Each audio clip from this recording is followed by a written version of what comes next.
سامي العماري علي بن شيخ اعطى مثال بالمانيا لاقصيت الدور الاول مرتين متتاليتين، وعاد لاقصاء المنتخب الايطالي. شفنا ايضا المنتخب الاسباني امس كان قاب قوسين او ادنى هو الاخر من الخروج في الدور الاول في هذا المونديال، ربما ما عدا منتخبات البرازيل والارجنتين التي تصعد شيئا فشيئا.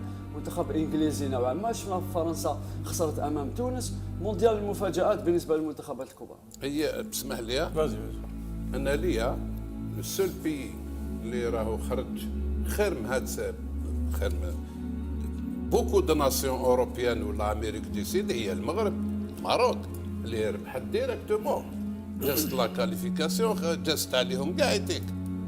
بورتون كي تقارنها مع مانيش عارف انايا مع نقولوا البرتغال ولا قال هادو، مي هي خرجت افيك 3 فيكتوار جكروا 3 فيكتوار. لا لا